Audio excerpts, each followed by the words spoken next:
everyone. I just thought I would show you our garden. It's end of August, almost end of gardening season tour. So a lot of things are finished and some things are coming to an end.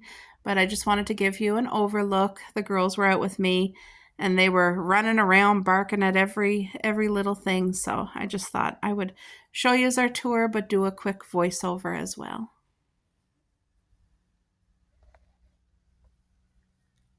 There's Coco. So this has been a amazing zucchini plant this summer. So far to date, I've harvested about 20 humongous zucchini plants. And as you can see, I'm pointing out there's about 6 new ones growing all at once right now. It loved being planted here. It just freaked out and did amazing. And our family doesn't eat zucchini, so I've been gifting these to anybody who has wanted zucchini. And yeah, I've been giving all of them away. I will, however, keep one, and I'm going to make zucchini muffins. But I'm just walking through showing you hauling a weed. It's hard to walk through your garden and not pull a weed or try to fix something. So I have a watermelon hiding over here, but it's growing. There it is. That still has a few more weeks, probably 3 more weeks to grow. The corn on the cob has been doing amazing, but it still has about 3 more weeks to grow. As you can see, it's small, but it will grow full. It will. It just needs about 3 more weeks. We had our first harvest of yellow string beans from this container here. And then I hauled the plants when they were done producing, and I replanted all new string beans. So that's what I was showing you. But I have what's that? A squash hiding in the bush there. So yeah, these string beans, they're just growing, but we'll have harvests in October. And I'm just showing you our squash, where it's come from, because it was in one of the tires there, and it just grew really well. And I think we have 3 squash that's going to be edible, because that one that I just showed you that's in the fence is finished growing and it was injured. So, but I'm just taking you over here on this side, and I have watermelon growing out of that tire, and this is the huge watermelon. It looks beautiful. I might be cutting that off the vine tomorrow or wait another day. We'll see. But I do have a squash growing over there somewhere on the ground, hard to see. I'll show you when I harvest it to see what I actually got out of the garden at the end of the season. But we're almost into September. I have more tomatoes right there.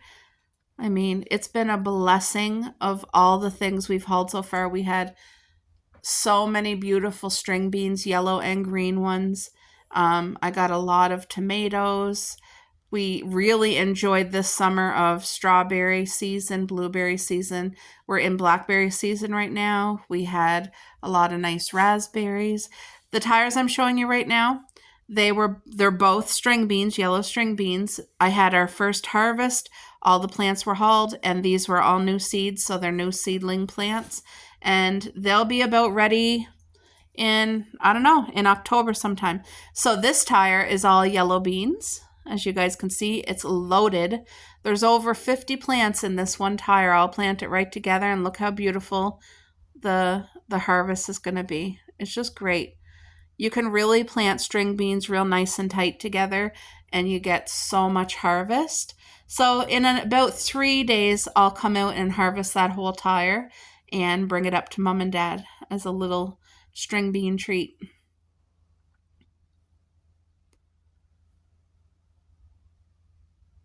So I find it harder to do the voiceovers because you don't have enough time to say what you're going to say when it's doing a voiceover. But I'm just showing you guys right now, this is our strawberry garden. And the harvest this summer was wonderful. Over here, I'm showing you our Arctic plum tree.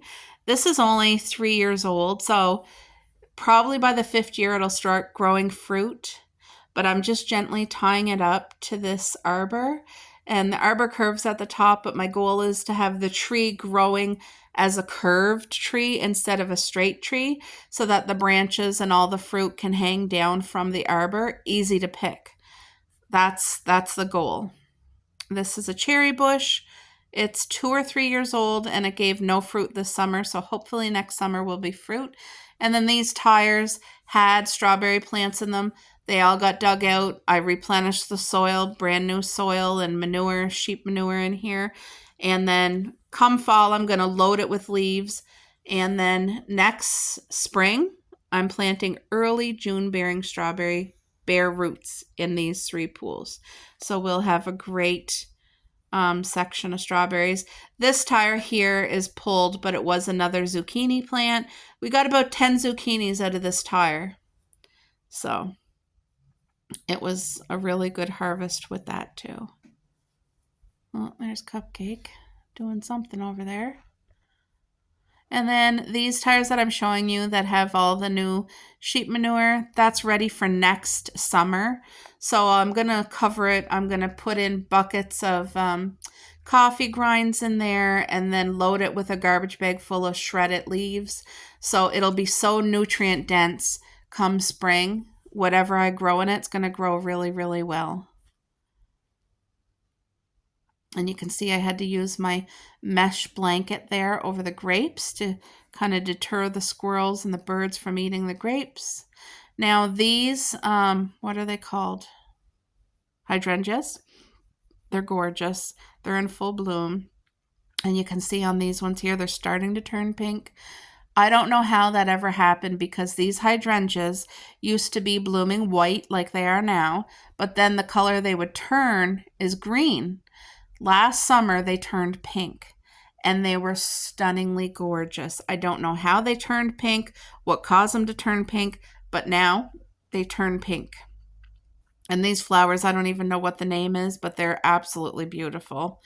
What I'm showing you now is 2 empty spaces where I had my 2 hipcas bushes, and hipcas is just a cross between raspberry and a blueberry. It's a hybrid plant.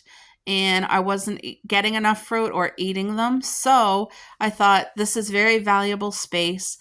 I sold these 2 bushes, so I made some money. And I'm going to plant in place of it next spring 2 Duke blueberry bushes.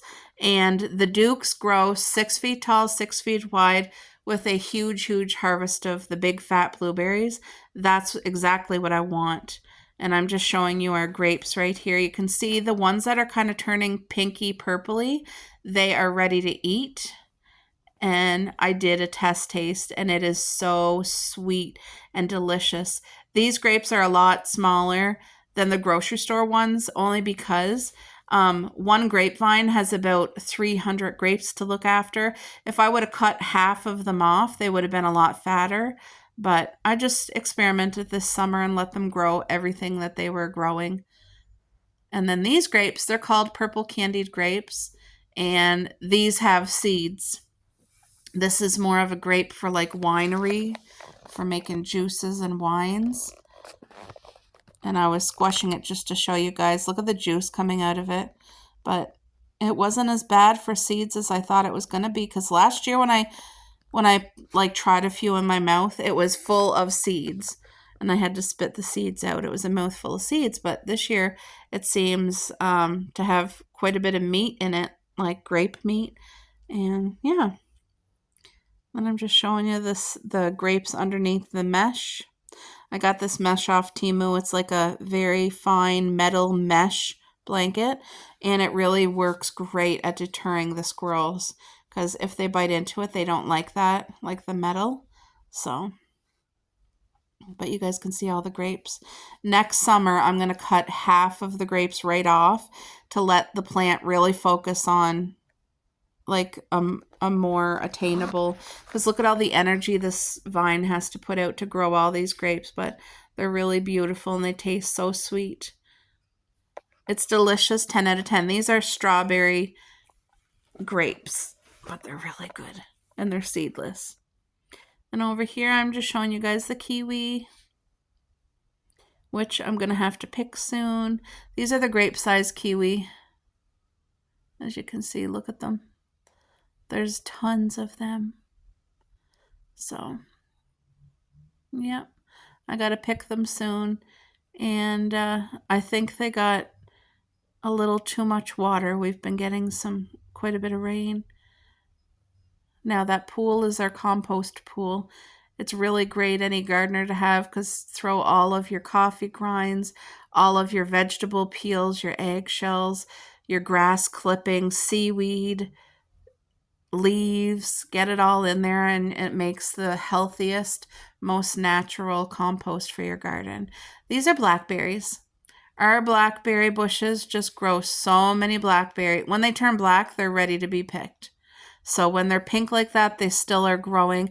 Now this here is a tomato plant that just grew. There must have been a seed, a rogue seed that got away, and it just started growing there, and I let it, and it smells divine. I love the smell of a tomato plant.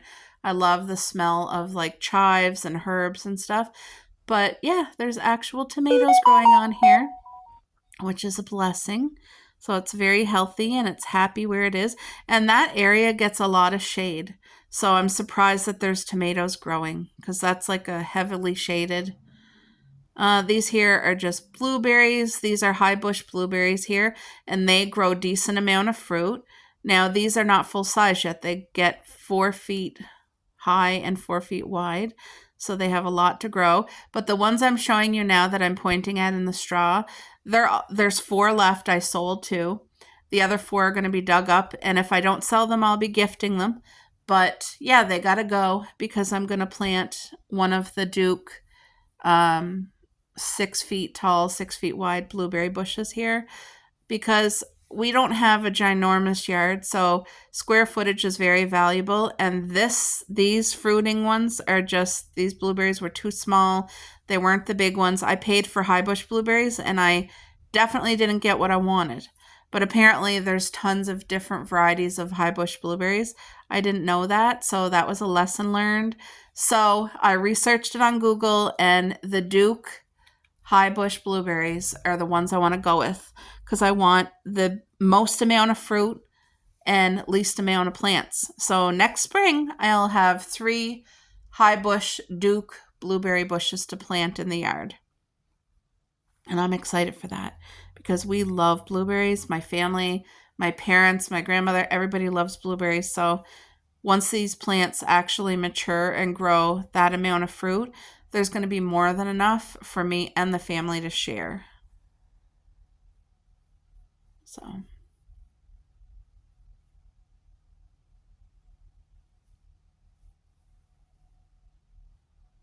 oh, I'm still recording. My hubby's looking at me like, oh, you stop talking. Yeah. Okay. I was just showing you this blueberry plant is 4 feet tall, 4 feet wide, and we get thousands of blueberries on it. It's a blessing, and it's so nice and sweet. And then the raspberries, I paid attention to it this year. I put grass clippings, which gave it a ton of nitrogen. I put, I think 2 garbage bags full of seaweed, which gave it lots of minerals and sea salts from the ocean. And as you can see, we're end of August and it's still producing raspberries. Look at all the raspberries coming. So I'm not sure if they're going to have time to actually grow. I think they will because there are some raspberries that harvest like strawberries where they have a season, they stop, and then they have another season. So, but yeah, so there's more raspberries growing and I'm excited. I'd like to have another picking before the fall, before the winter.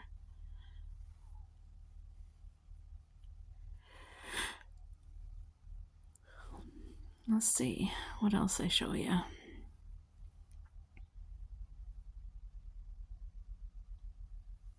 A lot of berries growing. And raspberries are so healthy.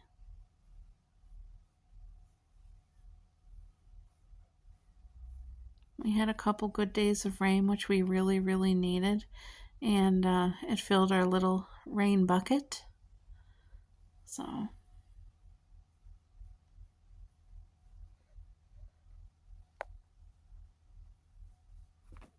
Anyway, I'm just going to let you guys have a look through. I kind of forget what else I showed you. I think I might have showed you the side yard coming up, just showing you the blackberries. But I hope you enjoyed seeing it, and I hope that you guys had a successful garden season as well, and just really enjoyed being in your garden with the fresh air and with the birds and just getting therapy. I call this garden therapy because it really is therapy for me. It's very helpful. But yeah, I have tomatoes to harvest. And I'll chat with you guys later.